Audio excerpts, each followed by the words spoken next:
Mom, did you see a young lady wearing green shirt and blue jeans holding a baby? The sun had barely risen over Asaba, painting the sky with soft shades of orange and pink. The streets were already alive with the sounds of early morning vendors calling out their goods, sounds of motorbikes passing by, and the occasional shout of children playing in the distance. Ada woke up to the soft murmuring of her 6-month-old baby, Chijioke. She smiled as she picked him up from the small cradle in the corner of her bedroom. His little hands reached out to her, that she felt a warmth in her chest she could not explain. "Good morning, my little prince," she whispered, brushing her fingers across his soft cheeks. Chijioke giggled, his laughter like tiny bells filling the room. Ada had always dreamed of being a mother. When Chijioke was born, all her struggles, her long hours at work, the sacrifices, the sleepless nights, suddenly felt worth it. He was her everything, and she promised herself she would do anything to protect him. But today was different. Today, she had a meeting she could not postpone. It was urgent, and there was no one she could ask to watch Chijioke at such short notice. Her mother lived in another town, and her younger sister was away at school. Even her closest friends had errands of their own. Ada sighed, glancing at the clock. "What am I going to do?" she muttered under her breath. Just then, her neighbor, Rita, appeared at the door. She was a woman in her late 20s, with a warm smile and soft eyes.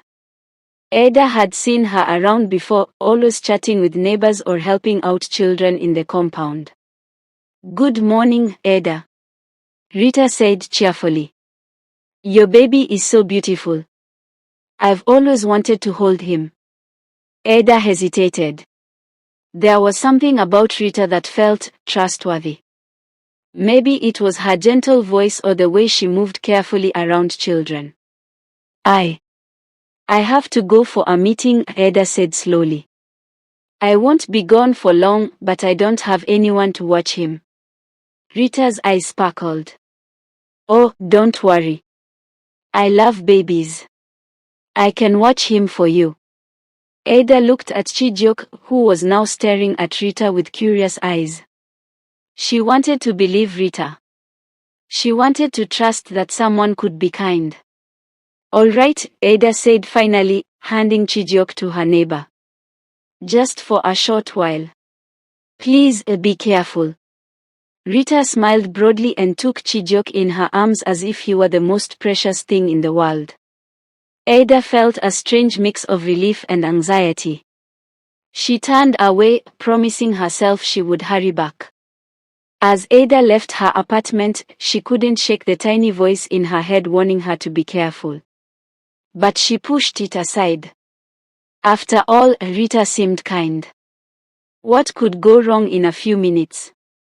Meanwhile, Rita held Chijioke close, rocking him gently. "Such a lovely child," she murmured.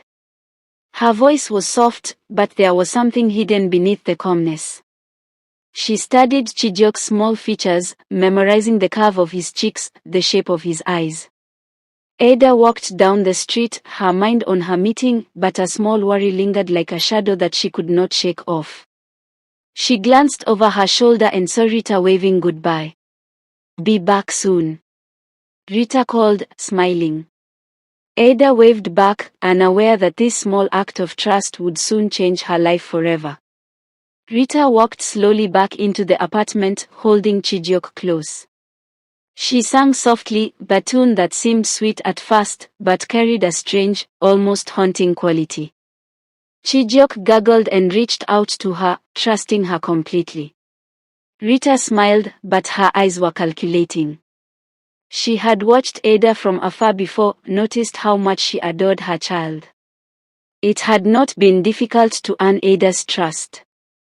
A few kind words, a warm smile, and a gentle touch on Chijioke's tiny hands had been enough. "Such a beautiful little boy," Rita murmured, rocking him gently. "I wonder what it would be like to have him with me forever." Shaking off the thought, she continued humming, pretending to be calm and caring. Meanwhile, Ada's meeting was tense. She could not stop thinking about Chijioke. Every sound, every distraction made her heart jump. She sent Rita a quick text. "Thank you again. I'll be back in 30 minutes. There was no reply. Ada frowned but told herself Rita must be busy rocking the baby or tidying up. Back in the apartment, Rita played with Chijioke, feeding him his milk and making him laugh. She was careful to act like the perfect caretaker. Every move, every gesture, was designed to make Ada feel safe. As the minutes passed, Ada's anxiety grew. She checked her phone again and again, but Rita still had not replied. Her mind began to imagine worst-case scenarios. "Maybe I'm overthinking," she told herself. "Rita seems so kind. Nothing will happen." But a small voice in her head whispered otherwise. Ada had always been cautious. She had always been taught to trust her instincts. Yet today, exhaustion and urgency had clouded her judgment. That evening, when Ada returned home, she noticed something strange. The apartment door was slightly open. Her heart skipped a beat. "Rita," she called softly, and there was no response. Ada stepped inside, and her eyes went straight to the cradle. It was empty. Chijioke was nowhere to be seen. Panic gripped her chest. Where is he?" she whispered with her voice trembling. Her phone then buzzed. A message flashed on the screen from an unknown number. "If you want your child back, don't call the police." Ada dropped her phone in shock. Tears welled up in her eyes as the reality hit her. The person she had trusted, the friendly neighbor who had seemed so kind, had taken her baby. She screamed for help, her voice echoing through the narrow streets of Asaba. Neighbors came running, asking what had happened. Ada could barely speak. She pointed at the cradle, empty and silent. Somebody immediately called the police. Others searched nearby streets, asking if anyone had seen a woman carrying a baby. But Rita had vanished. Ada's mind raced with questions, fear, and guilt. How could she have been so careless? How could she have trusted a stranger with her child? As the sun began to set over Asaba, Ada sat on the floor of her empty apartment, trembling. The sounds of the city, laughter, traffic, the calls of vendors, felt distant and cruel. Her baby was gone, and she had no idea if she would ever see him again. That night, she could barely sleep. Every creak of the door, every rustle of the wind outside made her heart leap. She replayed every moment with Rita in her mind, trying to find a clue, some hint of danger she had ignored. The next morning, Ada barely slept. Her eyes were red, and her hands trembled as she clutched a cup of cold tea. Every corner of her apartment seemed empty, as if Chijioke's presence had been erased. She could still hear his laughter in her mind, and the memory twisted her heart with guilt and fear. Neighbors had gathered outside, whispering among themselves. Some offered comfort, while others shook their heads in judgment. "You should not have trusted her," said Mama Nkechi, an elderly woman who lived down the street. Her voice was calm but firm. "People in Asaba are not all kind. You must be careful, Ada. Not everyone who smiles at a child means no harm." Ada nodded weakly, swallowing the lump in her throat. She wanted to believe it was just a misunderstanding, that perhaps Rita had taken Chijioke for a short walk and would return soon. But deep down, the dreadful feeling consumed her. Her phone buzzed again. This time, it was a message from Chinya, her close friend. "Ada, I just heard what happened. Call the police immediately if you haven't yet. And check the CCTV footage around your apartment. Rita, she might not be who she seems." Ada stared at the message, a cold sweat forming on her forehead. She had dismissed Chinya's earlier warnings about strangers, thinking she was just being overly cautious. Now a fear gripped her. She dialed the police, her voice shaking with desperation. By mid-morning, the police arrived. 2 officers, uniformed and serious, took statements from Ada. She told them everything, the friendly smile, the soft voice, how she had handed Chijioke to Rita without hesitation. "Mom," said one officer gently, "we will do our best. But you need to stay calm. We will need more information about this Rita. Any details, clothing, appearance, vehicle, anything will help." Ada described everything she could remember: Rita's height, her black hair tied neatly, her calm nature, the green dress she wore yesterday. She even remembered the small necklace with a tiny bead Rita wore around her wrist. As the officers left to begin their search, Ada returned to her apartment, pacing back and forth. She replayed the events in her mind, trying to identify any mistake she had made. Every thought brought guilt: I should have never handed him over. I should have waited. I should have trusted my instincts. Later that afternoon, a neighbor came running with shocking news. "Ada, I saw Rita yesterday with a man in a black car near the market. They were talking closely, and she was carrying the baby." Ada's heart skipped a beat. The pieces of a frightening puzzle were coming together. This was not a casual act, it was planned. Rita was not the kind-hearted neighbor she pretended to be. That evening, Ada sat alone, tears streaming down her face. She could barely eat or drink. Every time she closed her eyes, she saw Chijioke in Rita's arms, smiling, unaware of the danger. Then her phone rang. It was a call from an unknown number. She hesitated but answered. A cold voice whispered on the other end.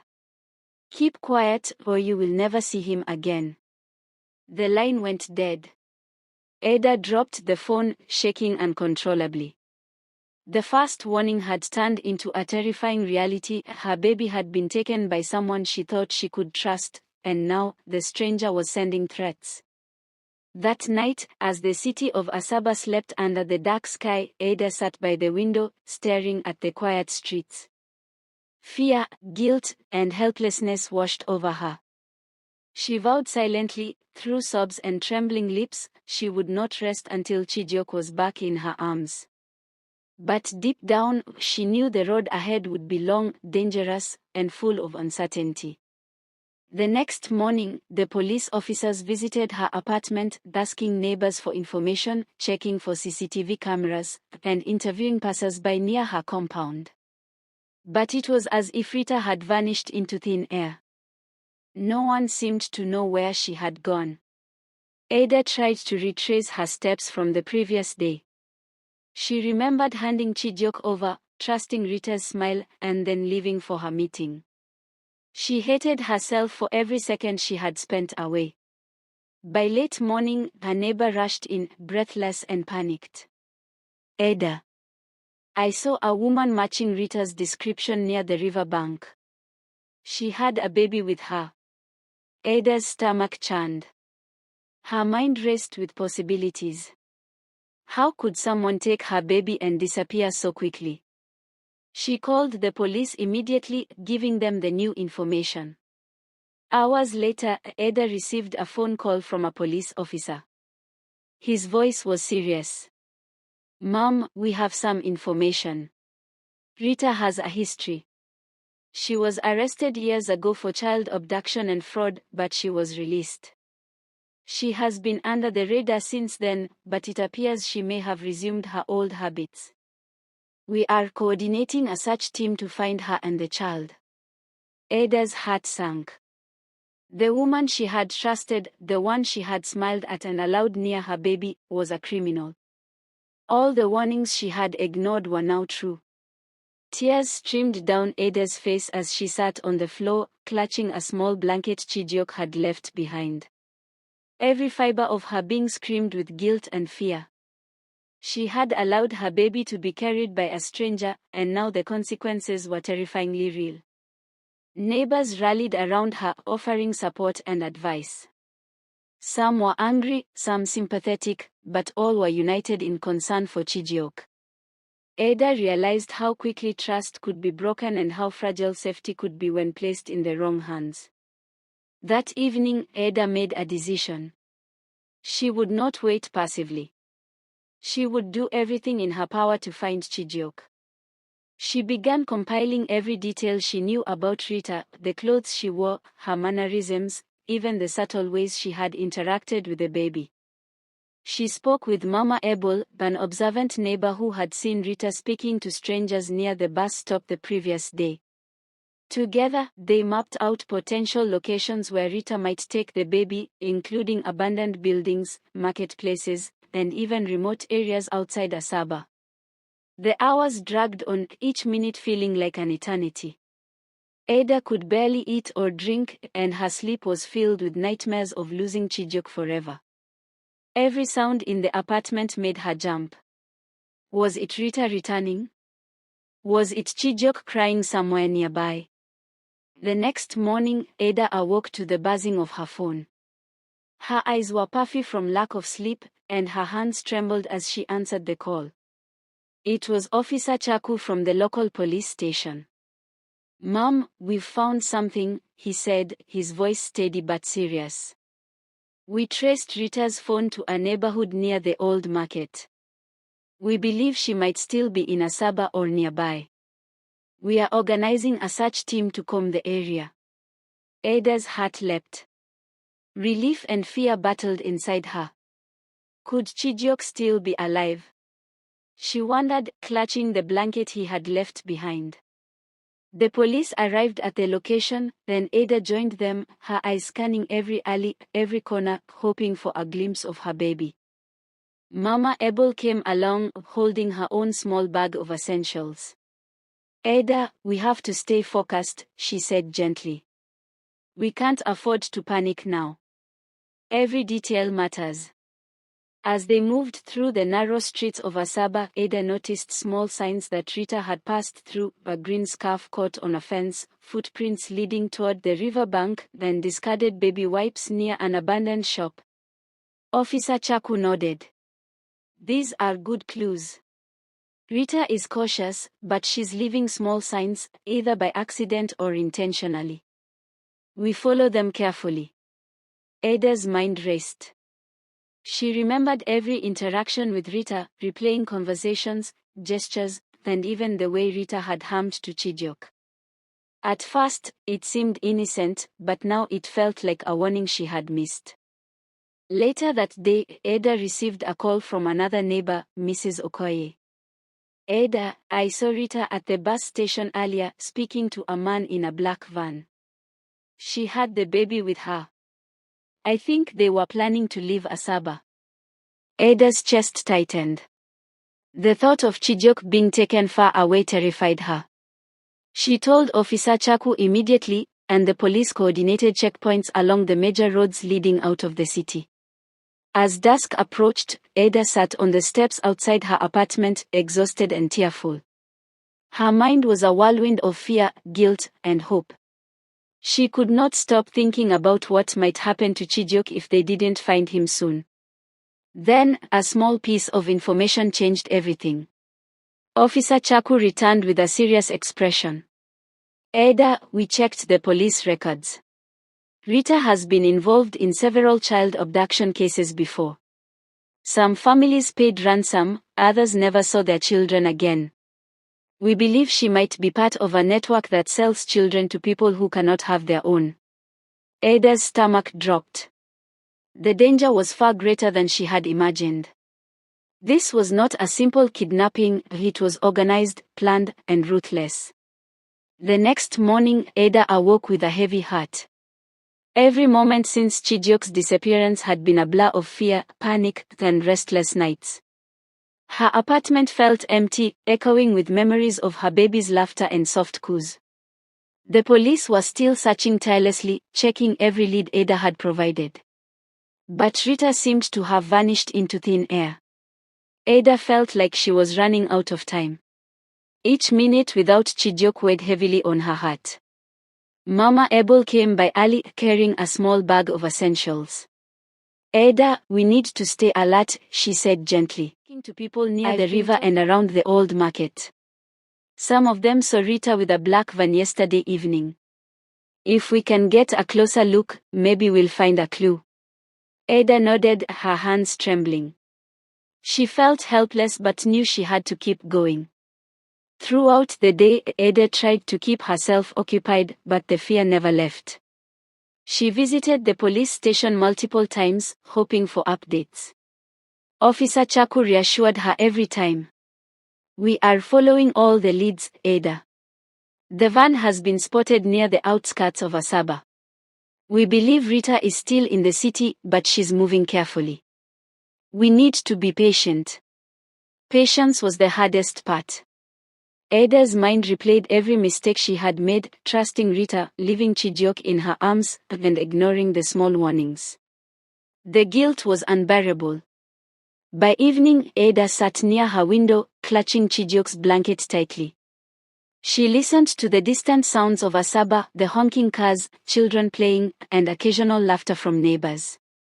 Everything sounded distant, unreal, as if the world had moved on while her life had frozen in terror. Then, a message arrived on her phone. It was from a neighbor she barely knew. Ada, I think I saw Rita talking to a man at the abandoned warehouse near the river. She was holding the baby. Be careful, but maybe this is your chance. Ada's heart leapt. She quickly called Officer Chaku and relayed the information. The officer promised to investigate immediately but warned her not to go near the location alone. That night, Ada could barely sleep. Every sound made her jump, footsteps outside, a car engine, even the rustle of leaves in the wind. Her imagination ran wild, picturing Chijioke in danger, crying for his mother while Rita and her accomplices moved him farther away. Mama Abel stayed with her, offering comfort and advice. Ada, we must stay strong. Fear won't help us find him. We need focus, patience, and courage. Ada nodded, trying to absorb the words. But inside, panic threatened to take over. She kept her phone close, ready for any call or message that could lead them to Chijioke. The hours dragged on slowly, each second feeling like an eternity. Ada whispered prayers into the darkness, asking for strength, protection for her baby, and guidance to find him before it was too late. Later that day, a neighbor, Mama Abel, came with more information. Ada, I was near the riverbank last evening, she said, voice low. I saw a small abandoned warehouse. The door was slightly open. I thought I saw someone moving inside, and I swear I heard a baby crying. Ada's heart leapt. Could this be Chijioke? Could he still be alive? She immediately contacted Officer Chaku, who promised to investigate the warehouse at once. As the police prepared to search the location, Ada tried to prepare herself emotionally. She knew that confronting Rita and whoever was with her would be dangerous. But she could not sit idle either. Her baby's life depended on courage and action. By evening, the police reported back. The warehouse had signs of recent activity, footprints, discarded baby wipes, and a small toy similar to Chijioke's. It was clear that someone had been there recently. Ada's hands shook with a mixture of hope and fear. Chijioke, please be safe, she whispered, tears streaming down her face. She could almost hear his tiny cries echoing in her mind, guiding her toward him. Mama Abel arrived early and with determination on her face. Ada, we cannot wait any longer. We need to track Rita ourselves if the police need more time. I saw her near the market yesterday, and I think I know where she might be hiding. Are you sure? Ada asked, her voice trembling. I'm certain, Mama Abel replied. I've been observing her for days, even before this happened. People like her always leave traces. Small habits, familiar routes, they repeat them. If we follow carefully, we can find her. Together, Ada and Mama Abel began walking through the narrow streets and alleys of Asaba, quietly asking neighbors and vendors if they had seen Rita or the black van. Most had not noticed anything unusual, but one man remembered seeing a woman carrying a baby, speaking to a man near an abandoned warehouse by the river. Ada's heart raced. Could this be it? Could Chijioke still be nearby, alive and unharmed? As they approached the warehouse, Ada felt a mixture of fear and hope. The building was old and its walls cracked. The air smelled damp and cold, and the distant murmur of the river added a wild soundtrack to the moment. Mama Abel whispered, "Stay close and quiet. We don't know who's inside." Ada nodded, clutching Chijioke's blanket tightly. Every step toward the warehouse was heavy, but her resolve was stronger than ever. She would not let fear stop her. Peeking through a broken window, they saw a shadow move inside. Ada's breath caught. There, in the dim light, was Rita. She held Chijioke tightly, rocking him and speaking softly. Another figure, a man in dark clothing, stood nearby, watching her. Ada's heart nearly stopped. Chijioke was alive, but the danger was real and immediate. Mama Abel placed a hand on Ada's shoulder. "We need help," she whispered. "We can't confront them alone. Let's call the police." Ada nodded, dialing Officer Chaku. She gave him the location and described the scene. Within minutes, sirens echoed in the distance. The police had arrived, surrounding the warehouse carefully to prevent anyone from escaping. Rita noticed the flashing lights and tried to flee with Chijioke in her arms, but the officers quickly intercepted her. Ada ran forward, tears streaming down her face, calling out to her baby. "Chijioke. My baby. It's okay, it's Mama." Chijioke, sensing her voice, reached out, and Rita reluctantly handed him over as the officers restrained her. Ada hugged her child tightly, feeling the warmth and weight she had feared. Officer Chaku approached, speaking gently. "Mom, it's over. He's safe. You did everything right. And this woman, Rita, will face justice." Ada could barely speak through her tears.